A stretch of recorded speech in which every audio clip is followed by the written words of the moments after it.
Hello, everyone. Welcome to my podcast that Smiling Tears is presenting as Joy in the Journey. It's no longer Smiling Tears, but we're doing Joy in the Journey under Smiling Tears logo. So this is our first episode with our first guest speaker, my best friend, my brother from another mother, Jason Robinson. Hey. Hey, that's our thing. We always like, hey. So yeah, we're gonna get into today. We're just gonna get into talking about how like you get through the journey of losing your mom or your dad, yeah, or just anyone. So we're just gonna jump into talking about that. So me and Jason, how we met at General Motors. Yep. What, like 7 years ago? It's been about 7 years. At least. Yeah, let's say, was that third shift? Third shift. Yeah. We was on third shift about 7 years ago, literally eating lunch together. A group of us eating lunch. A group of us eating lunch together. And Mm-hmm. so we just automatically just clicked, and like we've been just brother-sister relationship ever since then. Yep. So yeah, and through the years, we have both been through a lot of, trials and errors, and we've been able to just still manage to go through it with a smile on our face, even though it sometimes may be hard. Right. Yes, it can be hard sometimes, but we still have managed to get through it with joy and just coping as much as we possibly can, the best way we can. So let's jump into it. Okay, Jason. So, I already talked about us meeting at General Motors. Okay, so tell everybody a little bit about yourself. Tell us a little bit about who you are and what you do. And Like you said, we worked at General Motors. Coached for a long time. Got my last baby across the graduation line just last Saturday. Yes. So I'm technically an empty nester at this point. I think what else? Just really at this point, just trying to figure out the next step of life. I mean, I've spent so much time, raising kids and, just doing things for everyone else. And now I'm really at a point where I can kind of relax and figure out what I want to do the next, I guess in the next chapter of my life, the rest of my life. Mm-hmm. So I think that's kind of where we're at. Like I say, we talk a lot. So I think this conversation is just kind of normal and natural for us, but we're just giving it to everybody. On the podcast form. Yeah, because I kind of feel like that's where I'm at too. I just haven't had, my daughter is still in school, of course. So yeah.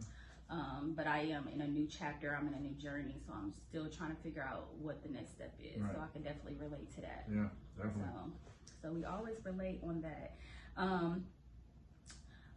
Can you tell us a little bit of like your relationship with your kids, your relationship with your mom, your dad, just your immediate family? Like, what is your relationship like with, your immediate? As far as kids, I mean, it's just, and I've been in several relationships, so a lot of kids are, people have kids, and I've been around a lot of children. Like they became yours. Yeah, they became mine too. So, I've got a good group of, I mean, I really can't complain about the kids that I've lived with because, everyone's given me an opportunity to be a father or a mentor, but then also contributed on how I move around because I noticed that, especially in a case where children are not biologically mine, you have to look at how you would feel if someone else was raising your children. Yeah. So you got to kind of give, try and be the best role model, try and give good advice, try and be there for them in a way that's not, corrupting them or having them going down a road that you wouldn't want your own children going through. So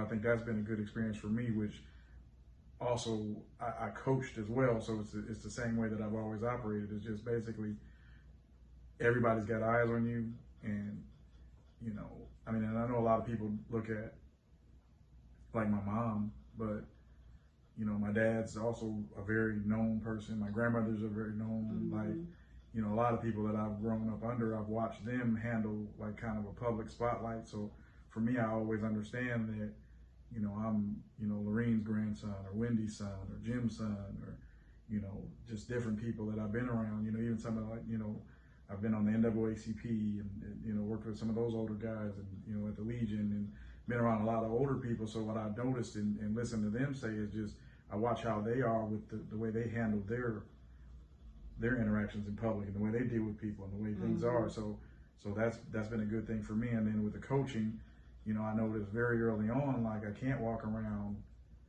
drunk or high because, this is that. You got representation of whole. Right. This is pre-COVID, of course, because Walmart was 24 hours. But, I can remember like coming home from the club and, at that point you can go to Walmart and get something to eat. So I walk in and I hear somebody say, "Hey, coach." And right at that moment I knew like, I got to be careful because I don't know when I'll see somebody, and I'm telling somebody, "Hey, bring your 7-year-old over to me to so I think for me a lot, tying it all in, I think a lot of it is just, I have to always be mindful of who's watching or who's, And it's so weird hearing you like talk about that and say that. And as long as we've been friends, I've always felt like, even with us being friends, I always felt like I was by myself on that. Like I always had a representation to hold up, or just a certain light I had to be under. And I thought I was like the only one because so I never thought about it like on a coach aspect or or anything. I just never thought about it like that. And I can even, and I can share this with everybody because it's funny, but I can remember coming up where you think you want to be tough or sell drugs or do street stuff. I can remember being in a certain spot, starting that kind of stuff, and so I'm like, "Hey, come here. Aren't you such and such or such? Get out of here." So it's like, and I guess, I look back at the time, I haven't been to jail. So I think a lot of people, she had, I don't know, it's just, it was weird. It was watching somebody that you never saw make a misstep. Like, that growing up under that is now that she's gone, it's crazy because it's like, she never made a misstep. I've never seen her, make a mistake or make it, she did, of course, she's not Jesus. But I'm saying, like, but to see somebody that always knew that she was under the spotlight and always seemed to handle stuff right. Yeah. Like, I've seen her in places where, we're around some of you think of the craziest or wildest people on the earth, and that's Miss Robinson. And it's like, she's talking down thugs, and it's like, this little 100-some-pound woman is like going outside, "Y'all need to stop this now." And everybody, okay. Yeah. And I know these dudes have done stuff. Like, some of them just got out of jail. Like, you know what I'm saying? But they would So that was like another powerful moment you seen her. Yeah, but this is like me at 9. Yeah. Wow. Like, I'm riding my bike up and down the street. I'm around these wild dudes, and I wasn't getting jumped and beat up. My bike took nothing. It's, Right. So it's like they had a respect for her. They had a respect for us. You know what I'm saying? I gave it back. It's not like I was being an asshole or testing them. But like I had great relationships with people that have been through a lot of crazy stuff. But I think a lot of it was just on how my mom was and how, even my dad was the same way. Like being raised with 2 parents that are just, they know how to navigate people. Like, I don't think my dad gets enough credit. Like, everybody knows my mom, but my dad he's been a salesman. And a lot of times, like, the person that's in the spotlight, the people that's behind, like, more behind the scenes is doing a lot of work that don't nobody see or don't nobody recognize. Well, I don't even want to, like, I think the biggest thing for me, what I'd say for my dad is, most men probably can't handle somebody that makes 2-3 times the money you make. Got you. You know what I mean? That's an immediate jealousy situation. And he never did that. Never did that. Was there for all, like, I've never seen my dad come home and, "You think you all that?" I've never heard them argue. I've never heard, up to the moment she died, I've never, ever seen him demean her or stop her growth, or, you know what I mean? Like, a lot of people are in relationships and they get jealous of each other because one's getting more shine than the other, and you kind of stop that person from growing, and it's like, I've never seen him do that. Wow. Like, I've never seen him do that. I don't even know how far she would have gone if he'd have been like that. Yeah. So, like, I give, like, a lot of the credit to him, just letting her flow. Just letting her flow and flourish. Yeah, like, she got multiple degrees in school and did all this different stuff. He just was the dad, and he wasn't, in retrospect, when you look back at it, it's a great thing to have grown up under, because I see it. Yeah, because you was able to see a great example. Yeah, like, I've seen it. Like, but Yeah, that's just that's just the household I was raised in, and like I said, we were right on Woodview, right in the middle, right in the dead center of the block. So stuff going on around us all the time, you know. Yeah.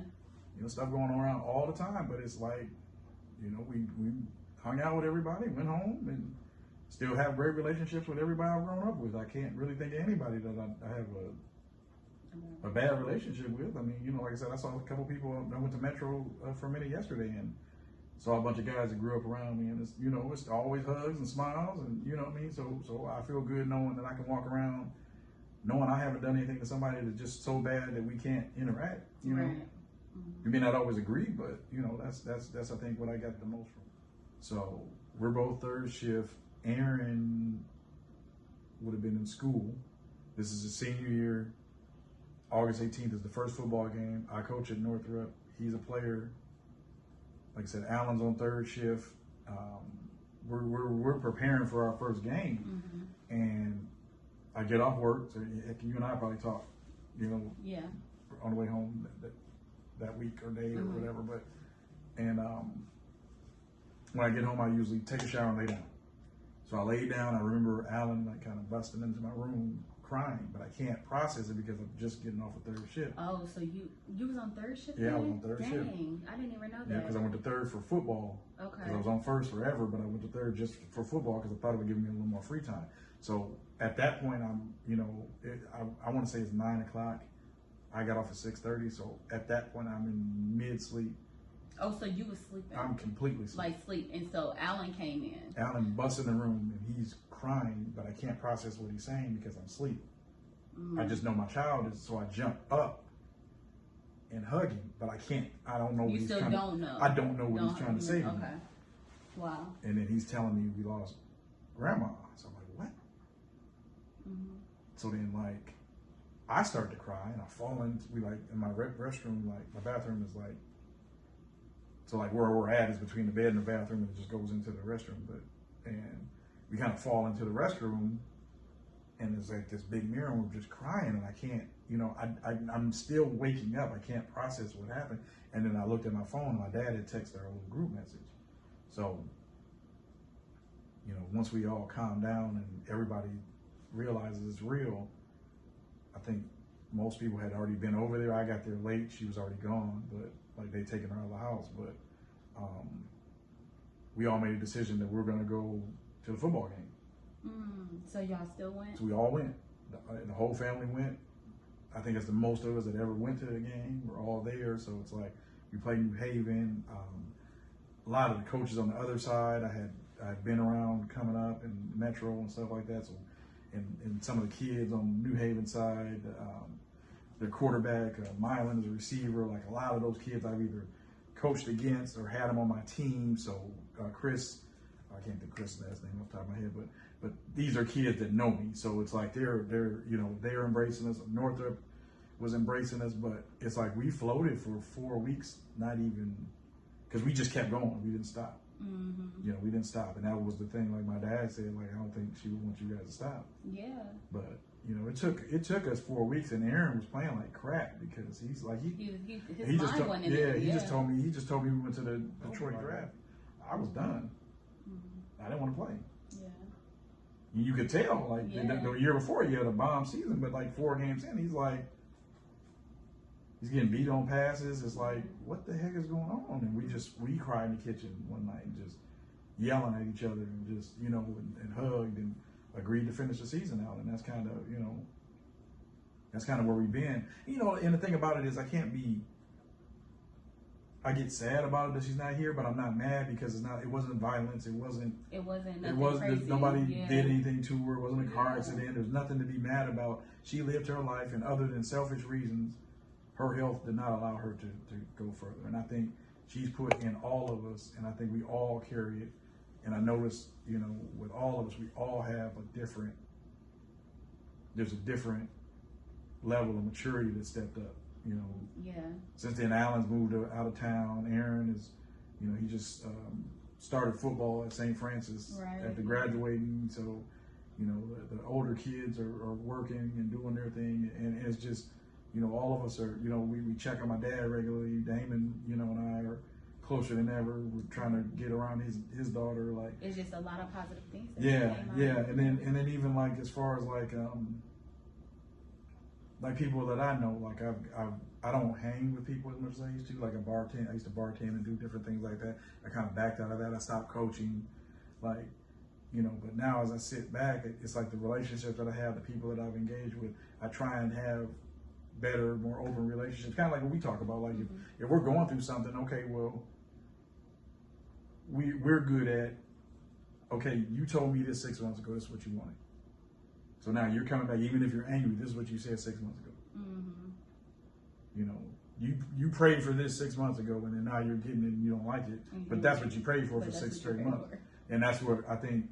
That's what I try and do with everybody that I have interactions with. Like, you know, it doesn't always come off as something that you want to hear or something that you think is, you know, my delivery may not always be the greatest, but I've tried to get to the point where it's like, okay, let's ignore all the BS. Like, what can we do to motivate each other? Because my biggest thing right now in my life is I want to see, like, as far as Fort Wayne, there's a lot of talent and there's a lot of great minds here. But and I've done a lot of traveling recently, like since I've stopped the football. So I've been able to go to these bigger cities. And one thing that I noticed in the bigger cities and that we don't do here is we have great ideas. People throw great events. People do great things. People are great people, but we do not receive the compensation for it. Yeah. And I think it's because we're all on this island and nobody talks. Why don't nobody talk? I think we all have this cowboy mentality, this pimp mentality. Or like, I'm gonna do it myself. I'm gonna get it out the mud. That's a horrible mind state. That's a horrible mind state. That's a horrible mind state because, like, I feel like none of us are making the money that we should be making. Right. None of us. Right. None of us. Like business owners, promoters, coaches, like organizations, nobody, restaurants, none of our, you know, and especially in the black community, none of us are making the money we should be making. Right. None of us.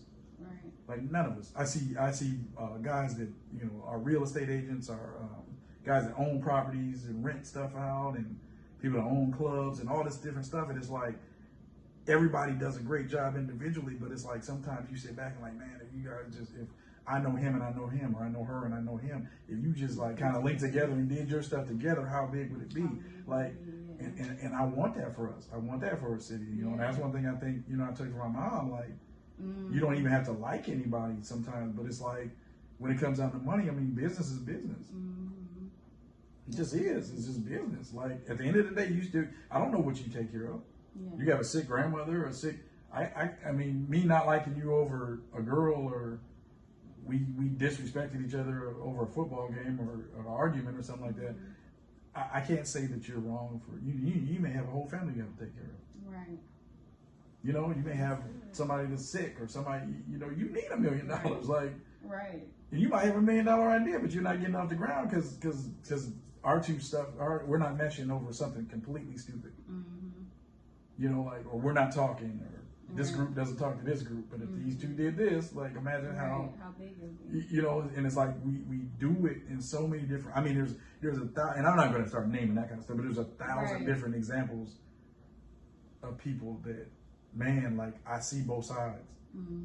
I'm sitting on both sides and I'm looking at y'all. And if y'all just get over it. Go push them into the, you know, like, just push people into the water, because it's like there's so many brilliant people here. I agree. There's so many brilliant people, like what you've done, like, and how you got into it is just, you know, it happens. And then, like, and this is kind of thing what we were talking about, like, you go through these things, these pivotal moments in your life, and what we consider failures or landmarks in our life, and it's like, where do you go from there? Right. You know, do we break down, or do we go higher? And that's what I think this is all about. Like, yeah, it is. Like, two people that, okay, we met completely random, but we bounce a lot of stuff off each other and motivate each other, and it really just nothing more than just two people with respect. Right. You know, and hopefully, if you don't take anything else from this podcast, like build relationships with people. Yeah, just build relationships. Because I always say, like, I'm so thankful for my people. Like, I'm so thankful for you. because you always give me a perspective, a male perspective on things. And we need that, you know, we need that because sometimes us as women, we don't look at things like how y'all look at them. You know? And about saying, there's another conversation that you and I always have. I think women are terrible on each other. Yeah. Like, we talk about this all the time. Like, what are you talking about? Right. Like, y'all are the worst for each other. Like, the advice you give each other, like, there's no way in hell you're going to survive. Right. Like, there's no way in hell you're going to survive. Like, you compare yourself to another woman, and a guy can like both of you. Mm-hmm. You don't look anything alike. There's nothing about you the same, but he loves both of you the same for two totally different reasons. And nobody asks us our opinion. Right. And the only ones you ask is some popular guy that he's more messed up than you are. Right. But you don't ask the other 99% of the men out there, like, what do you like about her? I don't know, just, you know. You know what I mean? Like, it's like you never ask us if you have in your mind what a good man is, what this is, and what that is. And it's like, no, find who's good for you. Mm-hmm. Stop going out and, okay, I'm going to find this model. And I'm going to, okay, well, if you don't have the same philosophy, it's not going to work. Right. It's just not going to work. I mean, you can't force it to work because she's pretty and you cute. Like, it doesn't mean anything. Right, like, that don't. Yeah, it doesn't. Like we try and do that because that's what the society tells us to do. But everybody on TV telling you to do this stuff, they're not in relationships either. They've gone through 4 and 5. Like, you know, was it Think Like a Man with Steve Harvey? How many marriages has he been through? Right. Like, why do you listen to somebody like that? Like, right. Go ask Ron. Go knock on the door. You know, 2 doors down. Just ask him what he thinks about his wife. You know, like, right. And they probably hate each other, but they make it work. Right. They don't go out to eat. They don't go to any fancy restaurants. They just sit in that house and they're like, you know, like, but nobody gives a shit what Ron thinks. Like, it's like nobody cares. Because Ron doesn't have a Benz or something, you know, but Ron got his Malibu paid off and, you know, he got 3 pairs of jeans and he, you know, he liked the Air Monarchs and he got 3 pairs of those, and a white, a clean pair, a grass pair, and when he can work on his car, and he living life, and his wife is happy because she can go to the grocery store and get the kids a shirt. Like, I mean, but you make them think like she think her dude ain't nothing because he ain't got Jordans on. Like, wait a minute, that like they got the money to do it. Yeah, but you got this man. Yeah, you got this woman that cheated on this man because she watched, you know, who am I thinking of? Smith, Will Smith's wife at the Red Table. Like, she didn't watch 3 episodes of the Red Table and went on cheating on him, and it's like this dude doing everything he's supposed to do. Like, you know what I'm saying? Like, so, but in their household is torn. Will Smith's household is torn. Nails and feet before you go somewhere. Man, it is what it is. If you got your nails down, I appreciate it. If not, hey, I'm not gonna wait till you get your nails done to go out with you. Like, oh, well, I can't get my nails done for 2 weeks. For 2 weeks, we ain't gonna interact or nothing. Like, come on, man. Like, that's unrealistic. Like, that's unrealistic. If you want to do that for yourself, fine. But don't, as a nation, feel like we can't go nowhere unless our eyelashes are done. Like, wait a minute. Like, what? We do. But no, it has come to that point where we are like that. Like, I gotta get my lashes done. I gotta get my nails done. I gotta get my toes done. You know, because we just feel like I don't know. I think we just feel like just people just are literally watching and just studying. And it's all about interaction and conversation. That's it. That's it. You got to be able to deal with somebody. Mm-hmm. You're gonna be in a relationship, whether it's a friendship, sexual, whatever it is. You got to be able to say, well, what do we do after this? Can we sit here for 30 more minutes and talk? If you can't do that, then what is the purpose? I don't care how good you look. If we flat out get on each other's nerves, like, there's no way we can be in a long-term relationship. Mm-hmm. If your philosophy is to never have one man, and then I'm trying to be in a relationship with you, then how's that going to work? It doesn't matter how we look. Right. Or my philosophy is I'm going to knock down every chick I can, and you like, I just want to cook for you all the time and be at home as a man, and I want to go run the streets. You're going to have a problem at some point. Now, if she wants to run the streets and he wants to run the streets and y'all run the streets together, then cool. Then if you want to do crack and he wants to do crack, y'all do your crack together. If you want to be pastors and, you know, like, get somebody that y'all, match what you're doing. Get some time to build with somebody. Mm-hmm. You know, like this we try and just, we go and see, oh, I want that guy or I want that girl, or, you know, like, and like you said, like, even with women who got their body done, if you got your body done, that's your money. But you know what? I don't know if I can say this about men, but I think as women, it ain't more of like, oh, I want that guy because he look. We are like, I want him because he pay attention to her. He dates her. He loves her. He admire her. He treat her like that's what we. That's But you I know can't what? speak for all women, but that's what my mental be. It ain't about how you like. Ooh, I like him because look at what he got. I don't want to look at how he look at his. I don't look at that. Like, I guess that came with age. I don't know. But I mean, I mean, if you look at and again, I can't speak for everybody, but I know how I came up in the 90s. So in the 90s, you wouldn't even approach a woman if you didn't have your stuff together. Why? You just wouldn't. Because that's the way society was. You had to have your stuff together, you had to have a job, had to have stuff. So a guy will watch you for a year till he got his stuff together. So when he came to you and said something to you and finally approached you and you got, he's gonna, because he's been doing it for a year. You know what I mean? The guy that doesn't think he's in your league never says anything to you. That's what we do as men. Like, you know what I'm saying? We do that. I mean, we'll sit back like and then it'd be sometimes one of them things where the guy that's not, you know, they think they're not in your league, so they don't say nothing to you. So that woman is looking at them like, why are you being weird? Why are you acting like? Because he doesn't feel like the headache. Yeah. Because what you're presenting to him, he doesn't want the headache. If he watch you on Facebook, Instagram, like, I ain't about to go. She all about shopping. She all about this. I ain't finna go through all that. Dude, to sit back here, admire you, look at your picture, and you know what I mean. But women don't do that. You know, y'all have this in your mind with the way y'all supposed to move as a unit, and this is how we gonna move, and this is what the prevailing attitude is for women, and it's like y'all not even talking to us. You ain't even talking to us. Like some men, like all you gotta do is go in and, okay, baby, I just want you to get your haircut and wear button-up t-shirts. That's all you gotta do, and that dude is everything you want. But y'all not even doing that. Y'all not even like, you know what I'm saying? It may take you $30 a month to get that dude where you want him to be, and y'all won't even do it because he's not there already. Oh, so it's like they have to be there, right? Like it can't. Because that's what you can't work on it. It's something. That's the advice that y'all giving. He's just dressing because he's getting up. You know, you can be like, well, you know, I think you would look better like this. And it's something that's simple. He got the money to do it, and he can do it, and he can change. And it's like, okay, cool. And then you got a perfect man, but you didn't say those like 2 or 3 things to him. Right. But you get on TV and the women tell you, he ain't got his stuff together. He ain't got this. What is he bringing to the table? What damn? Hold on. Like, I don't even know you want a table. I didn't know you needed a table. I came over and we had like, you know what I'm saying? Like, you didn't even give me 2 days to tell me what you wanted. Like, you know what I'm saying? Like, I don't know. Like, yeah. That's the way I look at it. I mean, I think women give each other horrible advice. Yeah. I stand on that. Terrible advice. I think I get good advice from you, and I get good advice from like the scene.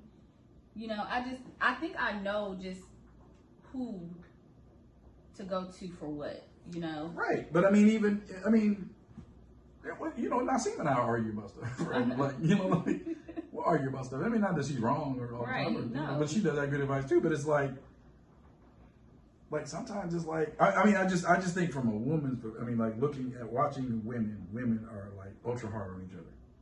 Like y'all are ultra hard on each other. Oh yeah. Y'all are ultra hard on each other. Yeah. Like y'all, your advice is like all over the place. You hear certain things that women say on TV, and it's like, oh, that's not, you know, and y'all all end up trying to look alike. Like physically or just like all of it. All around. Yeah, like everything. Yeah. Like women just go to the movement like this as a unit. Like all of you, like we swag. Yeah, swag, yeah. Like even if it's conscious or unconscious, you're all gonna do this at the same time. Like this is the movement. Right. Okay, everybody gotta get your eyelashes done. Everybody gotta get this knotless braids. Everybody gotta get. So it's like you go out and there's like 37 women that look the same. Like okay. Right. Even like we talk about like with the surgery, like the surgeons make all of you look alike. Everybody. The same shape, same butt, same chest, same everything. Looks great.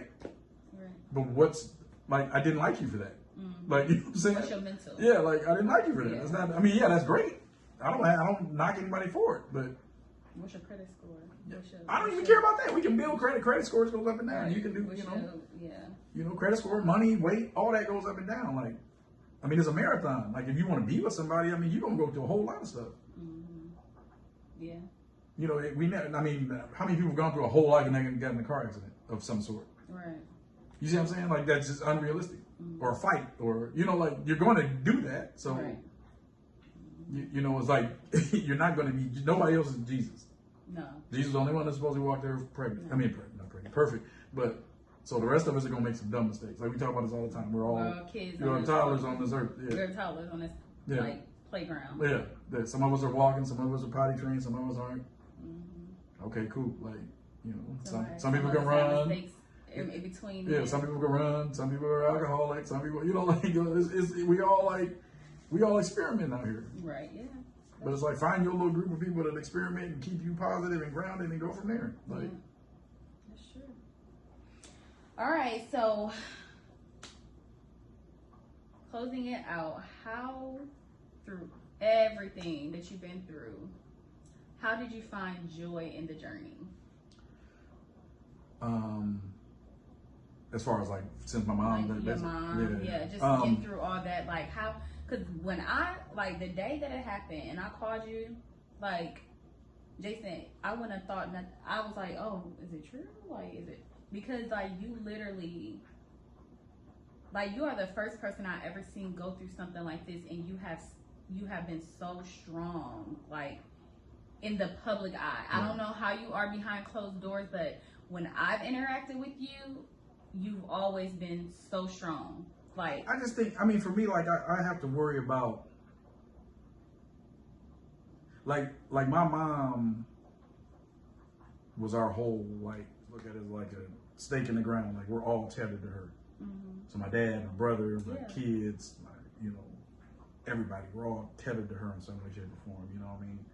So when you take that stake out, we're just like gone. So for me, I felt I was the one most like her. Yeah. So I had to step in the middle and then let everybody tether to me. So like going through the funeral, going through all that type of stuff is like I had to be the one to say, okay, no. Like we got to stay grounded. We got to do this, okay? Or y'all can freak out. I'm gonna do this. Like. And you was like even at the funeral, like I didn't even put it in that perspective on how you were with your family, because my focus is I'm coming in here to support my friend. That was my focus. I'm coming to support my friend outside of all the stuff that I was dealing with at the time. Yeah. And even being your friend and not your family, when I came, you still was worried about me and what I was going through on top of what you were already dealing with. And I'm like, Jake, I don't want to talk about me right now. Yeah. But that's how she is. That's how you. Yes. That's how she is. Yes. That's how she is. And it's like when she died, it's like the moment she died, I went right into her mode. Because I watched her do that. Because you watched her do it. Yeah. I watched her do that. Like I was always with her. Always. Always with her. Like. Yeah. We had one car at one point. We would go pick my dad up from work, and I'm in the backseat. We got, we did everything with the four of us. My dad was at work. The three of us would be together. I only had one little brother, and like so it's like everything I always did is like like we did it now. And then my dad had us. My dad would take me, and I was old enough to play with him. We had to make sure Damon was good because he's 4.5 years younger than me. Yeah. So if I'm 12, he's what whatever the heck that is, 7-ish, 8. Yeah. So I got to watch my 8-year-old. My dad's playing basketball, but I'm trying to play basketball. You see what I'm saying? So it's like we always had that kind of a thing, and I think that's just something we instill within each other. Like you're gonna go through some stuff. You're gonna go through a lot in life, but you could sit down and break down, or you could, okay, this is what happened to you. What's up? What you gonna do? Right. And that's how I took it. I had my moments, I watched, I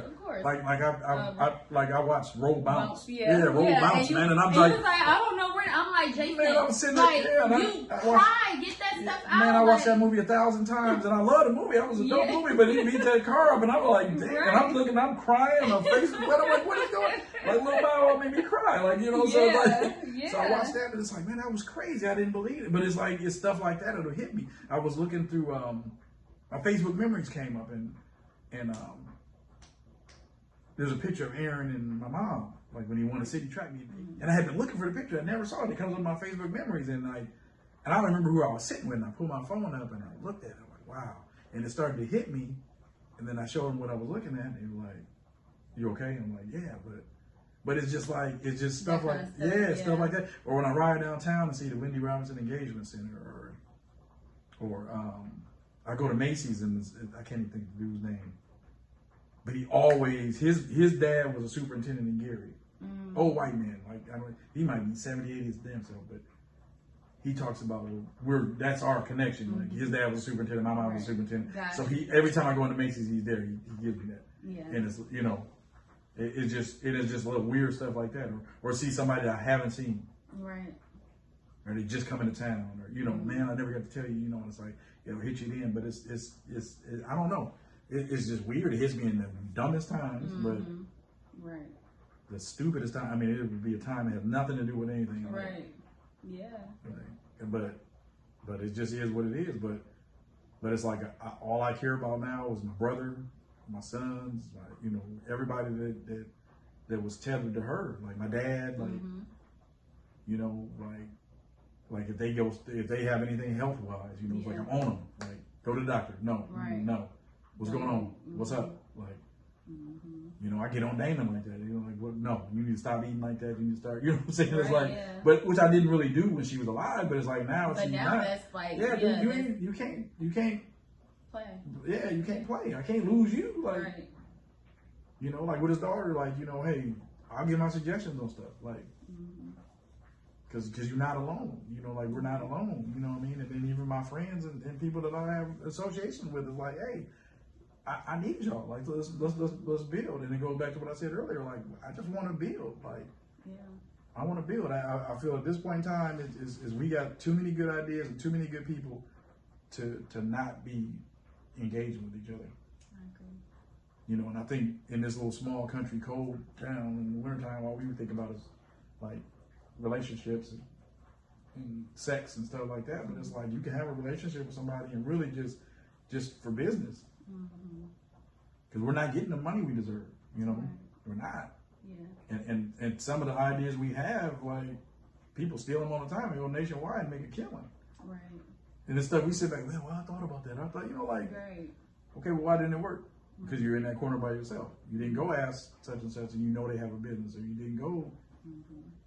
You didn't listen to them when, you know, you just took the advice of one person. You didn't listen. Hey, stop doing that. And I'm starting to try to get so much better at that, like just asking and stepping out of my comfort zone. You know. Just try. That's all you can do. Yeah.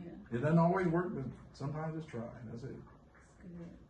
So what would you give, what kind of encouragement would you give someone who have lost a mom or lost a dad? Just try and remember the good stuff. I mean, you know, you're not ever going to be without them. Good. But don't slip into that depressing place. Don't slip in that. And I mean, if you see this and you know me or whatever, inbox me. I don't care. Right. You know, people do that all the time. Man, hey, I watched you do this or what. I mean, maybe we just have a 2-minute conversation, or maybe you just want to go yell at somebody, or what did you do? Like, it's mental health. Mental health is big. Yeah. You know, we sit in our own little houses and apartments and on our couches, and we drink and smoke and we get depressed, and it's like, okay, you're not by yourself. You're not the only person to lose a parent or a spouse or a child. Like, you're not the only one. And if at any point in time, if you see me in public, grab me. Like, hey, Jason, I just want to. Right. I didn't know who else to talk to. I mean, let me be the one. I don't care. Like, you know what I mean? Because to me, it's like we've seen enough death and negativity around here that, you know, like at this point, like if we haven't killed each other at this point, then what are we fighting over? Right. We don't have to love or like each other, but I mean, if we can motivate somebody or make somebody else feel good or smile for a moment, that's all that matters. That's all that matters. That's all that matters. Sometimes that's all they need to just get kick into that next level. Yeah. You know. That next step. Yeah. And that's one, you know, and I think we kind of got on that earlier. That's just a big thing. I'm just trying to. That's what I watched my mom do. Some people will walk up to her in Target and it's like, you know, I just wanted to say blah blah blah, and she would sit there and listen. Or the little kid will hug her, or you know, like little kids hug me. Like, I don't care. Like, you know, like what? Okay, whatever it is, let's do it. Like, because I don't know what your day is going through. Just like you don't know what I'm going through, I don't know what you're going through. And if both of us made each other smile for at least 2 seconds, then we did our job. Versus getting together and fighting. Right. Yeah. You know, because I've been on a big thing like with a lot of, you know, like a crisis in America is like with us black men, like we immediately see each other and we automatically find ways not to like each other. I think women is like that too. You know, but men, we kill each other. Like women are just now starting to do it. Men have been doing this since the 60s, 50s and 60s. We just see each other collide, find ways to gangbang, all that type of stuff. But now it's like, man, what's up? How you doing? Right. You know, what's going on? How you doing? What's up, brother? You know, what's up? You know, I go to work. I walk into work. I speak to as many people as I can. Right. Yeah, me too. I do that too. Because people, even when I leave. you know, if I see this dude every day for 12 years and he's not there and he died and I wasn't pleasant to him, that, you know what I mean? Because these are people you see every day. Every day. 90% of people's names, but it's like we speak to each other. What's up? Yeah. Like the new dudes that came in the gym and stuff. I speak to all of them. Yeah. They're like, I know you. I remember you. Okay, cool. Well, then we friends then. Right. Whatever you need, like stick it out. Right. Make the money. Get to the profit sharing. Get to, you know what I mean? Like, Right, it's like all this different stuff. Like, man, get to it. Like, hey. Let's make each other better. Yeah, make each other better. Right. And I feel comfortable and I feel great knowing that I can do that. Like, you know, like, hey, if we see each other, we ain't got to give each other addresses, rides in cars or nothing, but just if we speak to each other, say, what's up, hi, you know, don't feel threatened by me. Yeah. You know, and I feel like, hopefully I don't have to feel threatened by you. And if more people walk around like that, I think we all better. You know, so. Well, where can they find you if they want to get in, you know, contact with you, they want to connect with you or anything like that? Where can they? It's Facebook and Instagram. I mean, Jason Robinson. Jason Robinson. Yeah, Jason, ROBINSON. But, and then, you know, like I said, I'm out and about. You know, I go to Metro games, high school games. And, but everybody ain't no living for yeah, right. So yeah, you're gonna have people from Virginia and all that. That's like, hey, I want to connect with him. Yeah, you know? yeah. But I mean, you know, like I said, it's just, I think as a nation, we're all hurting on different things, and it's definitely. You know, and it's just.